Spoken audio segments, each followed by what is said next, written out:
1절을 볼까요? 같이 한번 읽습니다. 시작. 보라, 장차 한 왕이 의로 통치할 것이요 방백들이 공평으로 정사할 것이며. 예, 장차 한 왕이 온다는 것이죠. 그리고 그 왕은 의로 통치를 하고 그 방백들은 공평으로 정사를 볼 것이다 라고 이렇게 말씀을 하고 있죠. 이 예언은 항상 두 가지 이중적인 의미를 가지고 있습니다. 하나는 뭐냐면 그 당대에 곧 일어난 일을 보여주고 있고, 또 성경은 가장 궁극적으로는 예수 그리스도의 그런 초림과 재림에 대한 그런 말씀으로 이 예언이 이렇게 기결된다라고 우리가 보아야 할 것입니다. 그래서 장차 한 왕이 등장할 것이다. 그래서 그 왕은 의로 통치할 것이고 방백들은 공평으로 이렇게 치리를 할 것이다 라고 하는 그런 말씀은 아마 이사야 시대를 지점으로 본다면 아마 히스기야 왕을 얘기할 겁니다. 왜냐하면 우리가 이제 열왕기하를 보면 그 히스기야의 아버지 바로 아하스 왕이죠. 근데 아하스 왕은 아주 폐역한 왕이었어요. 그래서 우상을 숭배하고 성전문을 대못질을 해버렸습니다. 그래서 제사를 피하고 하나님을 섬기지 못하도록 했어요. 그런데 히스기야가 왕이 되면서 다시 성전의 문을 열고 성전을 보수하고 또 성경을 읽고 그러면서 제사를 드리도록 그렇게 하면서 나라를 다시 영적으로 세운 사람이 바로 히스기야 왕이라고 할 수가 있을 것입니다. 그래서 바로 의와 그 공평으로 나라가 다스려졌다는 얘기가 아마 히스기야 시대를 의미한다라고 볼 수 있습니다. 그러나 이 예언은 또 어디까지나 한 왕이 오셔서 진짜 의와 공의와 정의로 이 세상을 다스리게 되어지는 날, 그 날은 언제 올까요? 우리 예수님이 오셨고 그리고 다시 오신다고 했을 때 그때 온전히 이루어질 줄로 믿습니다. 그래서 항상 성경은 이중적인 예언, 바로 얼마 안 있으면 일어날 일과 그리고 장차 마지막 때에 일어날 그 예언을 동시에 이렇게 내포하고 있다라고 할 수 있을 것입니다. 자, 그러면 그 왕이 임해서 결국은 그렇게 의와 공의로, 정의와 공의로 다스리게 되어졌을 때 어떤 결과가 이루어질 것이냐. 자, 2절부터 4절까지 같이 보죠. 시작. 또 그 사람은 강풍을 피하는 곳, 폭우를 가리우는 곳 같을 것이며 마른 땅의 냇물 같을 것이며 곤비한 땅의 큰 바위 그늘 같으리니 보는 자의 눈이 감기지 아니할 것이요 듣는 자의 귀가 기울어질 것이며 조급한 자의 마음이 지식을 깨닫고 어눌한 자의 혀가 민첩하여 말을 분명히 할 것이다. 첫 번째 2절에서는 환경적인 요인들을 이렇게 담고 있습니다. 자, 강풍을 피하는 것, 또 폭우를 가리우는 것, 마른 땅에 냇물 같을 것이고 곤비한 땅에 큰 바위 그늘 같을 것이다. 누가? 하나님. 아멘. 네. 그리고 또 하나의 이제 내면의 영적 상태가 변화되는 것을 네 가지로 표현하고 있는데, 첫 번째는 보는 자의 눈이 감기지 아니할 것이고 듣는 자의 귀가 기울어질 것이며 조그만 자의 마음에 지식을 깨닫고 어눌한 자의 혀가 민첩하여 말을 분명히 할 것이다. 눈, 귀, 그리고 입, 혀, 그리고 지식이 달라질 것이다 라고 말씀을 하고 있는 것이죠. 그러니까 완전히 하나님의 나라가 임하면 그때는 사람들이 완전히 심령이 변화될 뿐만 아니라 환경과 삶의 조건들이 다 치유되고 회복될 것을 말씀하고 있는 것이죠. 왜 우리가 하나님 나라를 지향하고 그 하나님 나라가 서기 위해서 가장 중요한 것 중에 하나가 있다면 그게 뭘까요? 바로 공의와 정의가 바로 서는 거예요. 그게 서야만이 하나님의 나라가 이루어진 줄로 믿습니다. 네. 그런데 그 한 왕이 오게 되면 근데 히스기야가 왕이 되어서 이제 다시 유대의 나라를 하나님을 섬기는 나라로 이렇게 온전히 종교개혁을 했잖아요. 근데 그것은 어디까지나 부분적이죠. 그리고 제한적이에요. 그래서 아수르가 두 번에 침략하잖아요. 그런데 이 히스기야가 하나님 앞에 기도해서 결국은 그 아수르의 침략을 두 번이나 물리칩니다.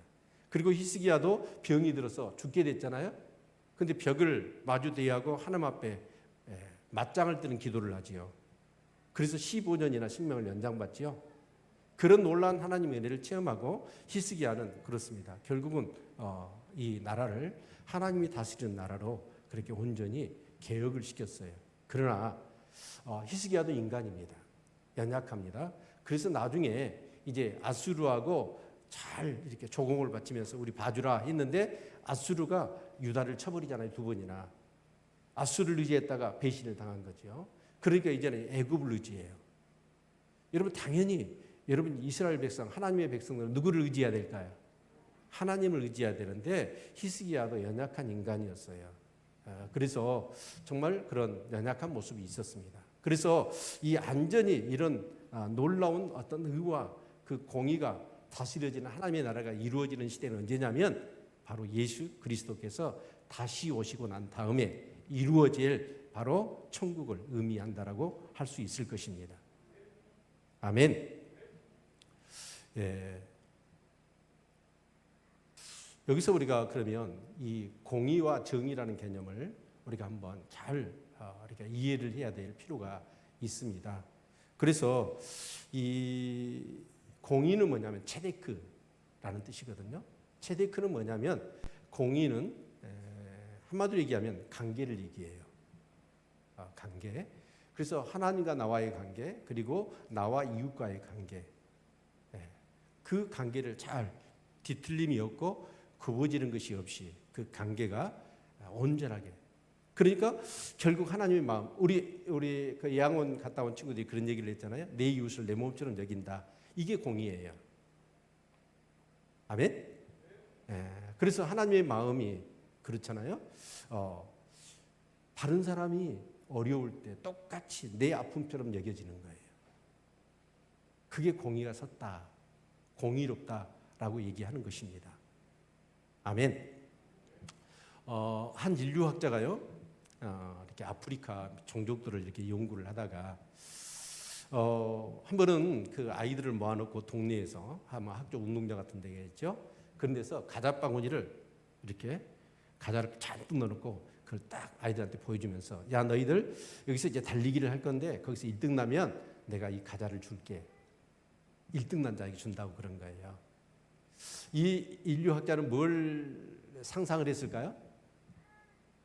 그러면 아이들이 막 1등 날라고 막 달릴 것을 상상을 한 거예요. 그래가지고 요이똥 출발을 했거든요. 애들이 일직선에 서 있다가 막 달릴 것처럼 기대를 했는데 아이들이 갑자기 뭘 하냐면 손을 다 잡는 거예요. 옆 친구 손을 잡고 똑같이 뛰어갔다가 똑같이 들어온 거예요. 그러니까 인류학자가 그렇게 얘기를 했어요. 아니 너희들 1등 나면 이 상급으로 이 가자를 준다고 그랬는데 왜 그렇게 행동을 했어? 라고 한 거예요. 그랬더니 아이들이 동시적으로 나오는 단어가 있었어요. 그게 뭐냐면 우분투. 한번 따라서 할까요? 우분투. 우분투란 말이 아프리카 그 남아프리카 공화국의 만델라 있죠. 그분이 평화상도 받고 굉장히 그런 운동을 전개를 하지 않았습니까? 근데 이 만델라 대통령이 굉장히 이것을 확산시켰습니다. 그런데 이 우분투라는 말의 의미가 뭐냐면 그 아이가 한 명이 우분투 다 그렇게 내세우고 한 아이가 이런 얘기를 하는 거예요. 다른 애들은 다 슬픈데 나만 기쁘다고 내가 행복할까요? 그러니까 내가 1등 나서 그것을 내가 차지하면 다른 애들은 다 못 먹잖아요. 그래서 그 우분투란 말이 인사말이더라고요. 근데 우리가 굿모닝 그러면 무슨 뜻이죠? 오늘 좋은 날 되십시오. 그런 얘기잖아요. 안녕하세요는요. 옛날에 우리나라가 굉장히 어려웠어. 그냥 밤새 안녕이었어. 그럴 때 안녕하세요라는 말은 뭔 말이에요? 오늘 또 무탈한 하루가 되세요. 그런 인사말이잖아요. 근데 우분투라는 말은 뭐냐면 I am because you are. 당신이 있기 때문에 내가 있습니다. 그런 얘기예요. 그래서 이 아프리카의 대부분이 어떻게 보면 그 당시에 그런 뭐랄까요? 평화운동, 사상의 근저에 깔려있는 그 개념이 우분투라고 하는 그런 개념이었다고 그래요. 그래서 여러분, 남의 불행의 우리는 어떻습니까? 우리나라 같으면 어쩔까요? 자, 그 가자빵은 1등 나면 준다. 선이 어떻게 할까요? 죽는 일까지 다 있어 뛰어가지고 1등 나야 되겠지. 우리나라는 무한 경쟁이에요. 학교에서나 우리 부동산 지금 투기 있잖아요. 누구보다도 빨라야 돼. 막 그런 어떤 정말 무한 경쟁 시대에서 뒤처지면 안 되는 거예요. 그래서 억울하면 출세해라. 그러다 보니까 이 사회가 어떤 사회냐면 여러분 1등은 소수잖아요. 그리고 나머지는 2등부터는 전부 다 패배자예요. 패배의식이 쪄들어 있는 거예요. 그러다 보니까 우리나라가 어떻습니까? 자살률이 세계 1위입니다. 근데 우분투라는 개념은 그런 개념이 아니에요. 1등이나 여러분 꼴등이나 같이 더불어 사는 사회라고 얘기하죠. 그래서 여러분 이것이 그 남아프리카 공화국의 만델라 대통령의 가장 어떻게 보면 통치 이념이었다고 그래요.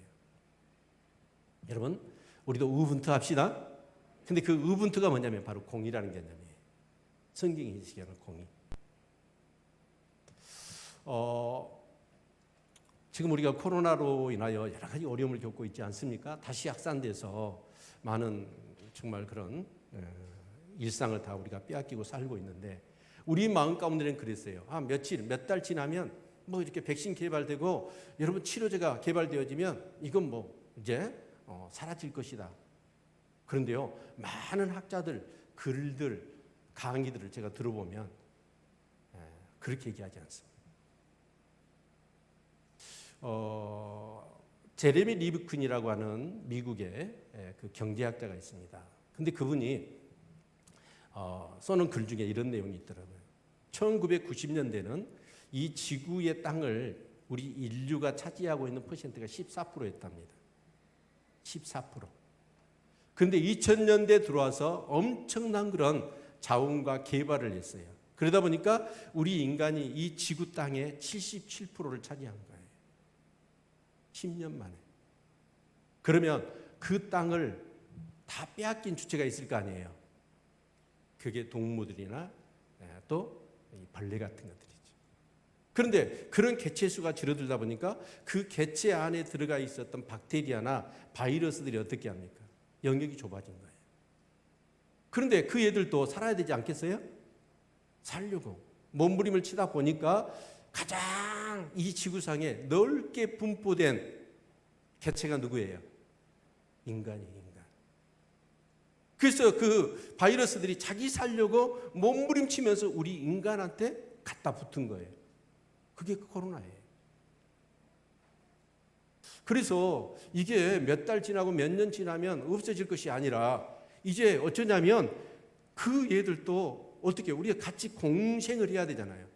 더불어 살아야 되는데 그들의 영역을 우리가 정말 자원을 개발한다, 우리의 뭔가 문명을 발전시킨다 해가지고 개발을 하고 엄청나게 우리가 침탈을 한 거예요. 그래서 그들도 뭐하나 어쩌습니까? 그 빼앗기니까 자기들이 살기 위해서 이제 우리 인간한테 붙은 것이죠. 그래서 많은 사람들이 그런 얘기를 해요. 이제는 우리가 이게 한순간에 이게 치료제가 됐고 백신이 되어져서 문제가 해결될 것이 아니라는 거예요. 어쩔 수 없이 우리는 뭐냐면 이제 더불어 살아야 된다는 거예요. 이 불편을 껴안고 살아야 된다라는 얘기를 합니다. 그렇게 안 되기를 바라지만 이런 일들이 있어서 많은 그런 사람들은 설명을 하려고 그래요. 하나님이 심판이다. 그러나 하나님의 심판으로 무조건 치안하기보다는 사실 우리 인간이 너무 탐욕스러웠던 거예요. 그래서 더불어 사는 그 개념을 우리가 놓쳐버린 결과로 결국 우리는 이런 어려움을 같이 감내해야 된다. 저는 이런 생각을 해요. 우리 다 마스크 쓰고 있잖아요. 근데요, 우리 가은이가 목사님 나이지 때문에 방독면 쓰고 다닐지도 몰라요. 끔찍하다는 생각이 들어요. 그런데 왜 그러냐면 공의를 실현하지 못한 거예요. 어떻게 했니? 나만 살려고. 하나님 주시는 이 자연, 이 피조된 세계를 다스리는 그 다스림이 아니라 정말 내 탐욕을 위하여 그 모든 것들을 희생시킨 결과로 우리는 어쩔 수 없이 이제 불편을 감내하고 살아야 된다라는 것입니다. 여러분, 우리가 1등을 강조해요. 어떻게 하든지 더 많은 것을 차지하고 더 높은 위치에 가기 위해서 무한 경쟁을 펼쳐요. 여러분, 그러면 나 혼자는 여러분 승자여서 여러분 행복할까요? 피해자들은 다 죽어가는데. 같이 자멸하는 거예요. 그래서 여러분, 하나님 나라에 있어서 가장 핵심적인 게 뭐냐면 바로 공의를 세우는 거예요. 하나님과 나와의 관계, 나와의 이웃 관계를 바로 정립하는 것. 이것이, 그래서 진짜 중요한 게 뭐냐면 내 이웃을 내 몸과 같이 여기는 것이 바로 공의입니다. 아멘. 그런데 이 공의가 세워진다면 여러분 어떨까요? 다른 사람의 아픔이 그대로 내 아픔이에요. 다른 사람이 정말 사고를 치고 다른 사람의 자녀가 감옥에 갇히고 그러면 어때요? 내 자녀가 그렇게 어려움이 있는 것처럼 같이 아파하고 눈물을 흘리며 찾아가서 격려하고 위로하고 뭔가 나누고 베풀고. 그래서 손양호 목사님이 여러분 저렇게 피고름이 있는 그런 사람들 다 닦아주고 입으로 빨아서 치료하고 그랬잖아요. 목사님이 청년 때 그 예양원을 들렸을 때 그때 그 손양원 목사님의 그 공의, 정말 더불어 사는 삶을 실현하고 그 사랑으로 치유받았던 사람들이 생존해 계셨습니다. 그리고 우리가 그 예양원에 가면 그분들이 뭘 해주냐면 우리한테 도전을 주는 거예요. 창세기를 다 외워버려요. 모세의경을 다 외워버려요. 복음서를 줄줄줄줄 다 외워버립니다. 그 손양원 목사님을 통하여 놀라운 사랑과 은혜를 누구도 그들도 보지 않았고 저주받은 인생이라고 비난하고 손가락질하고 여러분 그랬던 자기를 하나님의 사랑으로 그 손양호 목사님이 품고 안아주고 섬겨주니까 너무너무 고맙고 감사한 거예요. 그래서 그 사람들이 정말 말씀을 보고 기도하고 그러면서 하나님의 은혜와 사랑을 덧입은 거죠. 우리가 이 공의를 이루어야 할 줄로 믿습니다. 그런데 아무리 우리가 공의를 이루어 가지만 여러분 성경에 보니까 의외로 이 재판의 내용이 많이 나옵니다. 재판. 근데 재판은 어디서 해요? 성문에서 하잖아요. 그래서 우리가 여러분 이렇게 같이 살다 보면 이해관계 때문에 감정 때문에 어떤 이데올로기 때문에 서로 막 충돌이 일어난단 말이에요.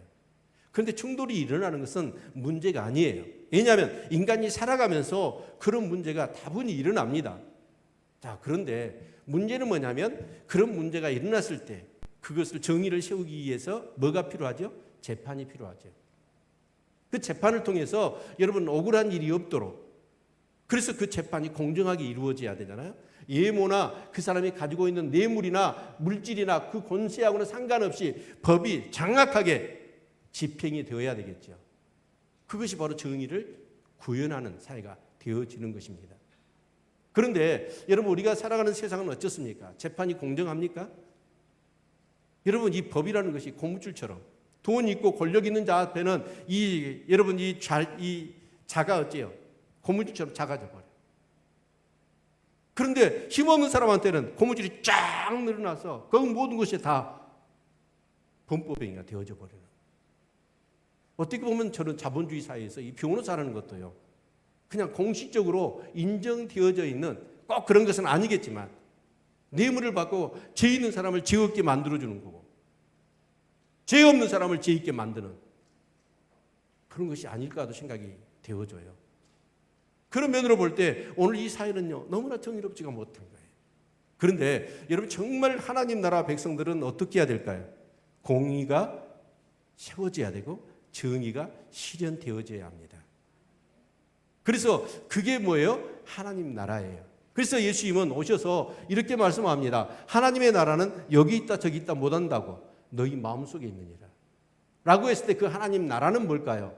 바로 공의와 그 정의를 세우고 구현하는 데 있어서 하나님의 통치를 받는 걸 하나님의 나라라고 얘기합니다. 아멘. 여러분 하나님의 통치를 받느냐 받지 않느냐라는 것은 굉장히 중요한 것이죠. 왜냐하면 여러분이 교회를 수십 년을 다니고 왔다 갔다 하고 열심히 다녀도 만약에 여러분 안에 하나님의 통치, 바로 공의가 세워지고 정의가 실현이 되어져 있지 않는다면 그 사람은 하나님 나라하고는 무관한 사람이에요. 전혀 무관합니다. 그런 사람은 천국 못 가요. 여러분 그래서 우리 신앙의 가장 궁극은 뭐라고요? 하나님 나라의 천국입니다. 하나님 나라의 천국이에요. 그래서 우리가 여러분 예배를 드리는 것도, 여러분 정말 기도를 하는 것도, 여러분 말씀을 묵상하면서 여러분 사랑을 실천하는 것도 무엇 때문이냐면 바로 하나님의 나라를 이루기 위함입니다. 그리고 그 하나님의 나라를 이루어가는 내 심령과 내 가족의 영역을 넘어 여러분 한 지역사회와 나라와 민족과 열방 가운데 하나님의 나라를 확장시켜 가는 것, 이것이 바로 우리가 이 땅에서 신앙생활하는 궁극적인 것이라고 할 수가 있을 것입니다.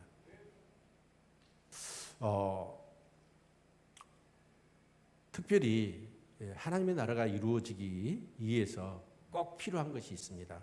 그게 뭐냐면 첫 번째, 심판이 이루어져야 돼요. 왜냐하면 하나님 나라하고는 맞지 않는 그런 불법과 불의한 그런 어떤 요소가 있다면 그것은 제거돼야 되겠죠. 그렇죠?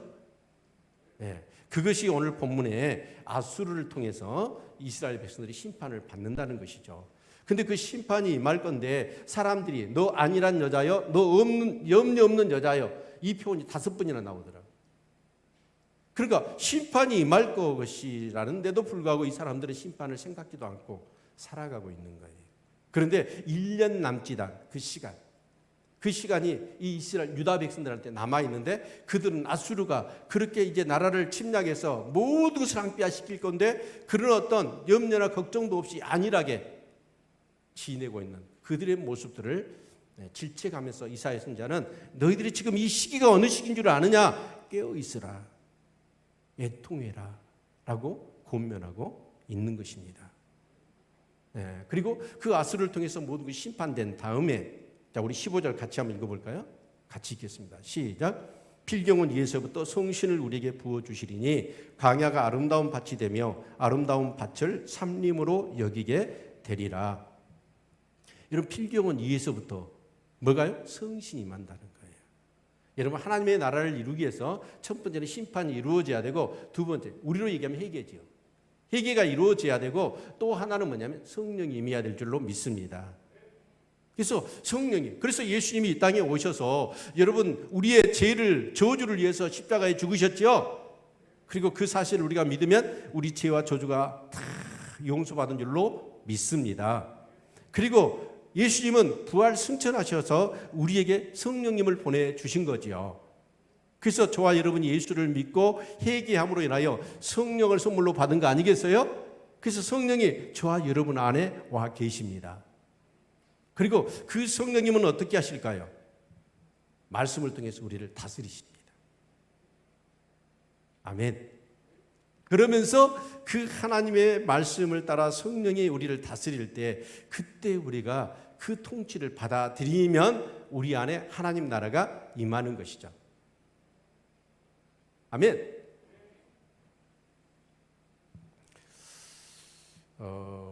그 15분 순종으로 유명했던 빌리 선데이 목사님, 이분이 고아원에서 자랐어요. 정말 어렵게 자랐죠.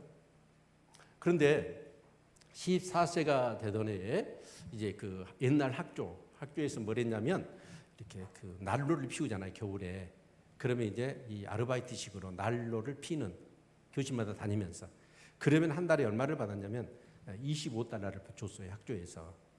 그런데 학교에서는 뭘로 주냐면 수표로 주는 거예요. 수표로 주는데, 그러면 이제 그 수표를 가지고 은행에 가서 이제 돈으로 바꿔야 되잖아요. 그래서 이 빌리 샌데이 목사님이 14살 때에 은행에 가서 $25를 바꾸려고 했더니 은행 직원이 $40를 준 거예요. $15를 더 줬잖아요. 그러니까 은행 직원이 실수한 거예요. 그런데 이제 빌리 샌데이 목사님이 어째요? 어린 시절이다 보니까 신앙도 작고, 그래서 그냥 가지고 왔어. 근데 가슴이 쿵쾅쿵쾅쿵쾅해요. 이건 네 돈 아니야. $15 돌려줘. 계속 그렇게 얘기를 한 거야. 근데 또 욕심이 생기잖아요. 어렵게 살다 보니까. 그 친구한테 물었대요. 이럴 때 어떻게 해야 돼? 근데 그 친구가 그런 거예요. 이건 너한테 하나님 주신 선물이야. 그러니까 우리 같이 그거 가지고 영화 보러 가자? 그런 거예요. 그래서 영화를 보러 갔대요. 그런데요, 그 이후로요, 이 빌리선데이 목사님 예배를 드리거나 기도할 때 가장 먼저 성령님이 뭐라고 그러냐면 너 15달러 은행에 빚 줬다. 계속 이 말씀을 하더래요. 그런데 그걸 5년 동안 하시더래요. 5년 동안.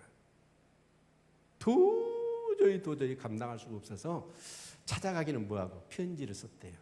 제가 뭐년 뭘 25달러의 수표를 바꿨는데 40달러를 주셨습니다. 그래서 제가 15달러를 거기다가 넣어서 보내드리니까 그러면서 받으시라고 이렇게 편지를 써서 보낸 거예요.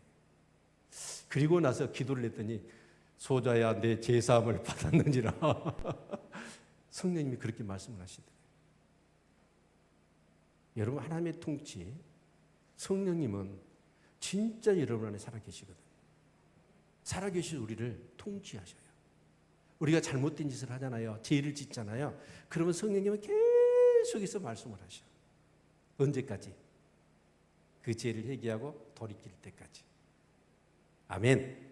그런데 문제는 뭐냐면 그렇게 성령님이 말씀하신데도 불구하고 내가 무시를 해버리잖아요. 계속. 여러분 어떠세요? 같이 부부간에 사는데 내가 막 얘기를 이렇게 남편한테 해요. 근데 남편이 대꾸도 안 하고 무시를 해버려. 그럼 어쩌죠? 우리 부인들은? 화나죠. 그래서 바가지를 긋기 시작하잖아요. 우리는 인격이 좀 뭐가 나서 그래. 근데 성령님은요, 인격이요, 이루 말할 수 없는 인격이셔요. 그래서 그 성령님은 어쩌냐면 없는 듯이 조용히 계셔버려요. 누구만 손해일까요? 나만 손해죠. 내가 잘못된 길을 가고 있고 잘못된 짓을 하고 있잖아요. 그러면 진짜 내비게이션처럼 너 그걸로 가면 위험한 길이야. 벌금 내야 돼. 이런 식으로 해서 딱 나를 통치를 해줘야 되잖아요. 그런 걸 여러분 경험해 보셨나요? 저는 수없이 경험했어요. 성령님이 내 안에서 말씀하셔요.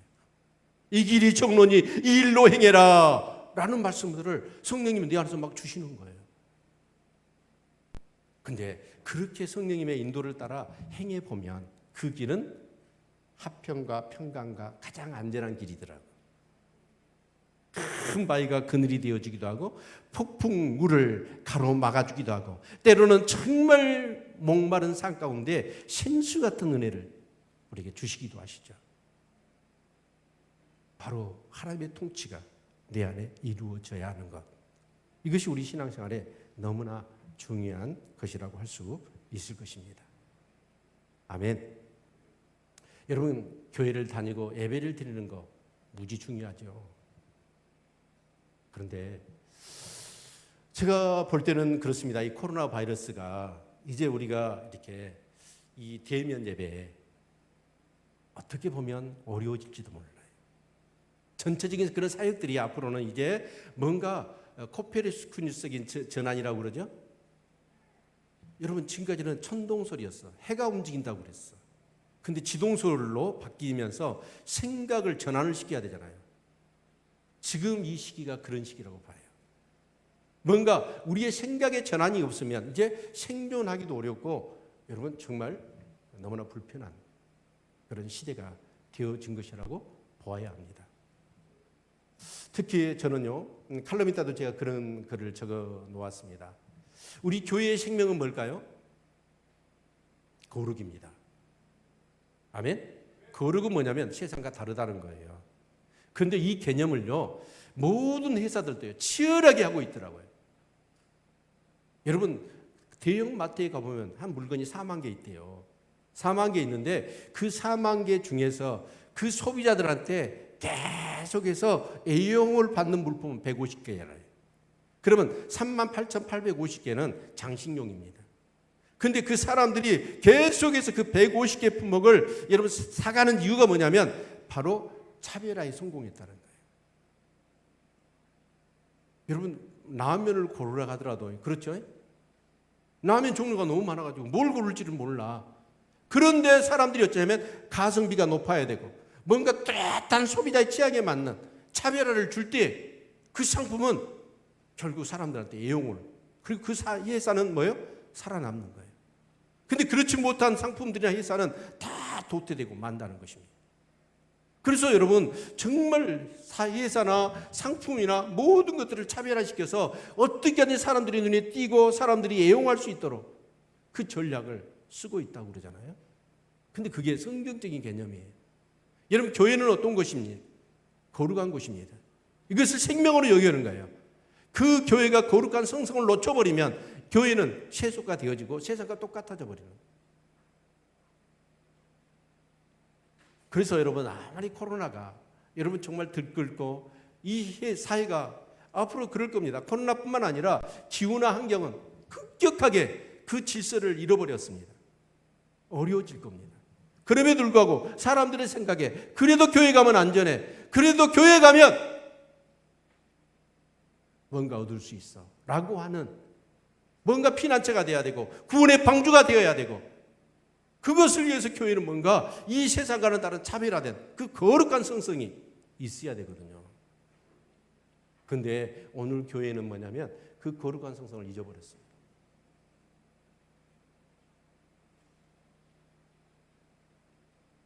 지금 안타깝게도 한 목회자, 저는요 그분의 뉴스를 계속 접하면서 성경을 연구하고 성경을 분석하는 그 어떤 그런 시각을 갖는다면 도저히 저런 말과 행동을 할 수가 없어요.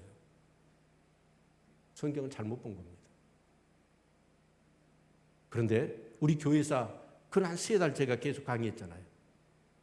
저는 그 교회사를 연구하고 강의를 하면서 여러분 이 한국이라는 사회는 교회를 무시할 수가 없어요. 예요. 한때는 교회가 25%였습니다.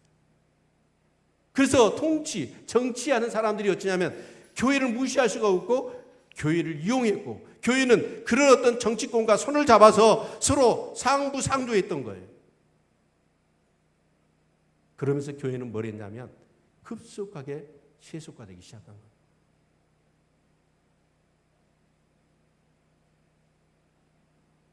전에 모 선교사님이 우리 교회 집회를 여러 번 오시면서 그 목사님에 대한 전 목사님에 대한 얘기를 막 하더라고요. 그래서 저는 못마땅했어요. 선교사님 왜 저한테 그걸 얘기를 하세요? 그랬더니 그분이 그 목사님이 기독당을 만들려고 한다는 거예요. 10년도 훨씬 넘었습니다. 물론 그 취지는 뭐였냐면 우리 기독교적인 뭔가의 입법, 기독교적인 어떤 그런 것들을 국회에 가서 대변해야 된다. 그런데요, 그 취지는 맞을지 모르지만 하나님은 그렇습니다. 목적도 발라야 되지만 그 목적을 이루는 수단도 정의로워야 됩니다. 아무리 목적이 좋다고 하더라도 그 목적을 이루는 수단이 잘못되었으면 그건 깡이에요. 그런데 너무나 안타깝게도 한국 교회가 사람들이 그래요. 한국 교회를 생각하면 뭔가 감동을 받는 게 아니에요. 이제 한국 교회를 생각하면 진저리가 나는 거예요. 왜요? 한국 교회가 그 거룩함을 잃어버렸고 공의와 정의가 없어져 버린 거예요. 그래서 여러분 손가락질을 받고 있는 겁니다. 미국에서 목회를 하신 어떤 목사님 제가 설교를 들은 적이 있습니다. 샌디에고에서 목회를 하시는데 그 주일날 됐는데 카시스트 교수님 한 분하고 우리나라의 금속 재료학과의 학에 있어서 굉장히 권위자인 두 분이 자기 교회 주일 예배를 참석하러 왔대요.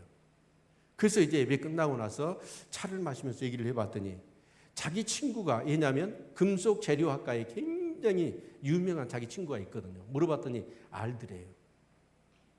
그래서 이제 그분들을 보내놓고 친구한테 급하게 전화를 했더니 전화가 안 돼서 메일을 띄웠더니 그 친구가 캐나다의 교수로 있는 거예요. 그분도 뭐냐면 굉장히 세계적인 권위자예요. 근데 샌디교회에 학회가 있으니까 이제 공항에 도착해가지고 좀 이렇게 그 시간이 있어서 메일을 열다가 친구가 온 거예요. 한 24년 만에 만났답니다. 만나가지고 이제 이분이 캐나다로 유학을 가가지고 거기서 이제 공부를 하고 그 대학의 교수가 되고 또 이렇게 벨기에에 아주 이쁜 부인하고 결혼을 해가지고 아주 그냥 승승장구 멋지게 그런 영향력 있는 사람이 되어진 것이죠. 그런데 이 목사님이 너 교회 다니니? 그랑 물어봤대요. 왜냐하면 여러분 그 친구가 여러분 유학을 갔을 때 외국에는 어찌냐면 한국 사람을 만나려면 어디 가야 될까요? 교회를 가야 돼요. 그래서 너 교회를 안 다닌다길래 아니 교인들이 너 전도 안 하던 그거 했다는 거예요. 근데 왜 교회를 안 다녀? 그랬더니 두 가지를 이유를 드는 거예요. 하나는 뭐냐면 자기가 그렇게 이렇게 노력도 했지만 승승장구한 거잖아요. 그래서 뭐 굳이 하나님 도움이 필요 없었다. 그런데 그 과정 속에 자기도 느꼈대요.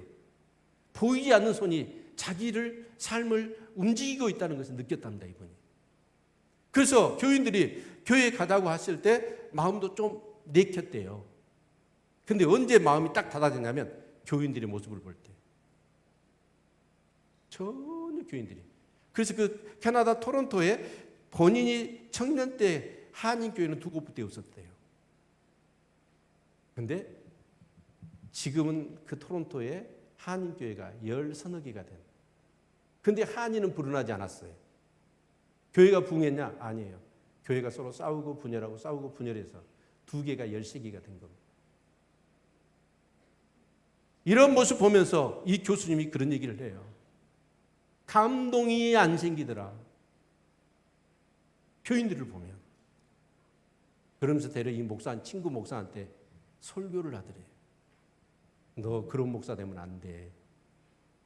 말만 하고 네가 실제로 삶으로 살지 않는 그런 목회자 되면 안 돼. 설교를 들었대요.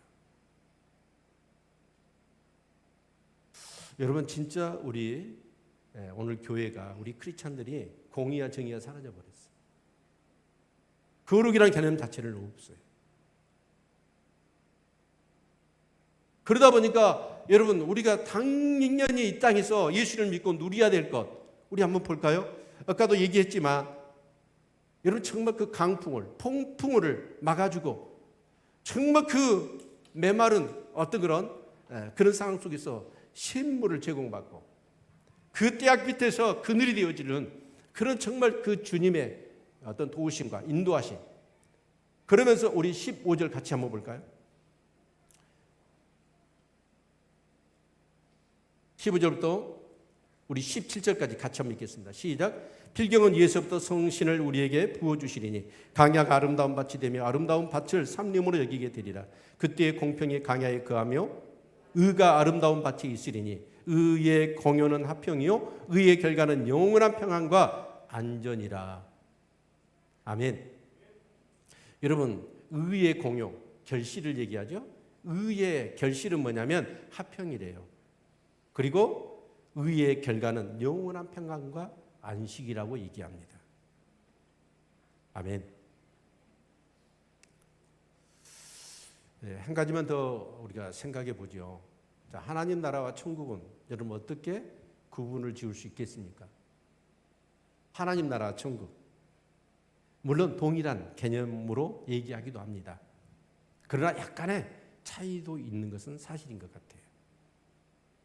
하나님 나라는 여기 있다 저기 있다 못하느니 너희 마음속에 있느니라 라고 했을 때 그 하나님 나라는 통치죠. 공의와 정의를 따라 통치를 받는 하나님의 말씀 성령께서 우리를 다스릴 때 거기에 순종하는 거잖아요. 그래서 여러분 우리가 그 성령님께 순종하고 그 통치를 받아들일 때 우리 안에 하나님의 나라가 이루어지고 그때 그 공효는 뭐예요? 화평이고 여러분 평강이고 안전이에요. 근데 우리가 그런 삶을 누리느냐? 여전히 예수를 믿으면서도 걱정이 태산 같아요. 오만 가지 걱정과 근심과 염려에 사로잡히는 것이죠. 왜 그럴까요? 내 안에 하나님 나라가 온전히 이루어지지 못한 것 때문에 그렇습니다. 그런데 여러분 하나님의 나라는요. 하나님의 통치예요. 그래서 이 땅에서 우리는 뭘 하냐면 진짜 하나님의 통치. 그런데 그 하나님이 통치할 때 성령께서 말씀으로 우리를 통치하시거든요. 너 은행에 15달러 빚 줬어야 계속 말씀하시는 거예요. 자, 그런데 대개가 그 하나님의 통치, 그 성령의 음성이 들려와요. 그럴 때 우리는 어때요? 그 순종, 그 성령의 음성에 따라요? 아니면 무시를 해버려요?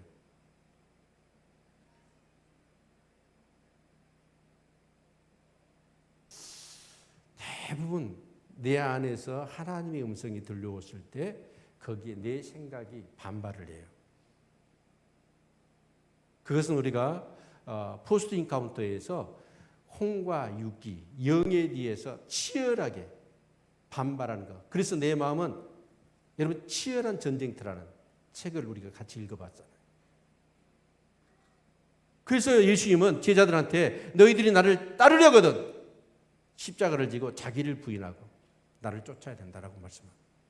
십자가를 진다는 건 뭐예요? 내 정과 욕심을 십자가에 못 박는 거예요. 그리고 자기를 부인하는 건 뭐냐면 들려오는 하나님의 음성, 내 속에서 내면에서 성령이 말씀하시는 것과 내 생각이 서로 상충할 때 내 생각을 내려놓고 성령의 음성을 따르는 것. 이게 자기 부인이라고 그랬어요. 여러분 이런 삶을 살아야 됩니다. 그럴 때 저와 여러분은 이 땅에서 누리는 것이 뭐냐면 하나님 나라입니다. 강력한 하나님의 통치가 이제는 뭐냐면 처음에는 우리가 연약해서 정말 이래라 저래라 하는 것이 귀찮을 정도로 여러분 타의적이었습니다. 그런데 이 삶을 계속 살다 보니까 거기에 오는 그 공효와 그 열매가 뭐죠? 평강이잖아요. 화평이잖아요. 안전이잖아요. 그럴 때마다 우리의 자아는 깨지고 부수어지고 낮아지는 거죠. 그러면서 이제는 뭐냐면 우리가 예수님을 닮아버려. 예수님을 닮아서 이제는 우리가 어떻게 사냐면 하나님대로 말씀대로 사는 것이 다른 사람이 나에게 막 타율적으로 하는 게 아니죠. 여러분 성령님은 그렇습니다. 아주 인격자십니다. 그래서 우리가 그렇잖아요. 옳은 일도 이래라 저래라 하면 싫잖아요. 그런데 성령님은 우리 안에 오셔서 우리를 감화 감동하십니다. 아멘. 감화 감동을 하셔서 막 그렇게 살고 싶어지도록 그리고 그렇게 살아갈 때에 막 기쁨을 우리에게 주시는 거죠. 그래서 이제는 뭐냐면 정말 하나님대로 사는 것이 나의 즐거움이고 기쁨이고 나의 소망이 되는 줄로 믿습니다. 그럴 때 그 사람의 삶과 심령 속에는 하나님의 나라가 이루어지는 것이고 그 하나님 나라를 주위 사람들이 보면서 감동을 하는 거예요. 와, 저 사람 보니까 하나님 살아계셔. 나도 하나님 믿고 싶어. 이게 되는 거죠. 하나님의 통치를 받지 않고 여전히 교회는 다니지만 내 마음대로 내 뜻대로 내 욕심대로 여러분 살아가는 사람은요 천국 못 갑니다. 아모스서를 보시면 5장 24절에 공 뽑은 물같이 정의를 하수같이 넘치게 해라 라고 하시면서 그 하나님의 백성들에게 뭘 주문하냐면 선을 행하라고 얘기합니다. 의를 행하라고 얘기합니다. 우리는 우리 인간의 그 인간의 의로는요 우리 선행으로는 구원받을 수 없습니다. 그러나 여러분 예수 그리스도와 성령의 능력으로 구원받은 사람은 이제 적극적으로 해야 될 일이 뭐냐면 선을 이루고 의를 이루어야 됩니다. 그게 하나님의 통치를 받고 그래서 그의 나라와 그의 의를 구하라는 것이 우리에게 주시는 하나님의 귀한 말씀인 것이죠. 아멘. 그런 사람들이 가는 곳이 어디예요? 천국이에요. 아멘. 그냥 교회만 왔다 갔다 한다고 되는 게 아니고요. 아마 이제 이런 어떤 상황들이 계속 되어지면 제가 볼 때는 그래요. 진짜 이런 은혜를 맛보고 이 하나님 나라의 그런 통치, 그로 인하여 정말 화평과 평강과 안정과 그의 기쁨과 감동과 감화를 스스로 정말 경험하지 못한 사람들은 아마 이제 이렇게 대면 예배가 없어지고 대면 앞에서 사역이 없어지는 그런 시대가 되어질 때 다 믿음 잃어버릴 겁니다. 실제로 내 가정에서 내 직장에서 가자마자 성경책을 펴놓고 정말 기도하며 하나님의 인도함을 받으려고 정말 내 스스로 하나님과 독대하면서 하나님의 임재 가운데 깊이 들어가고 내 힘으로는 하나님의 의와 하나님의 그 공의와 정의를 이룰 수 없어요. 내 힘으로는 안 돼요. 죽었다 깨어나도 안 돼요. 성령님 도와주시지 않으면 안 되거든요. 그러니까 엎드릴 수밖에 없는 거예요. 이런 목마름, 이런 뭔가 의에 줄이고 목마른 그런 심령이 되어서 정말 내 삶의 영역에서 하나님 앞에 엎드려 기도하는 사람들.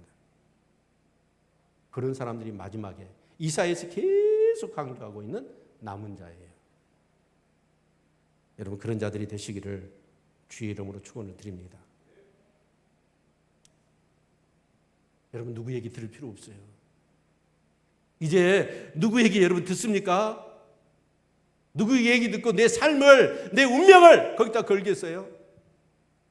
그런 시대는 끝났다고요. 여러분 직접 하나님의 음성을 들어야 됩니다.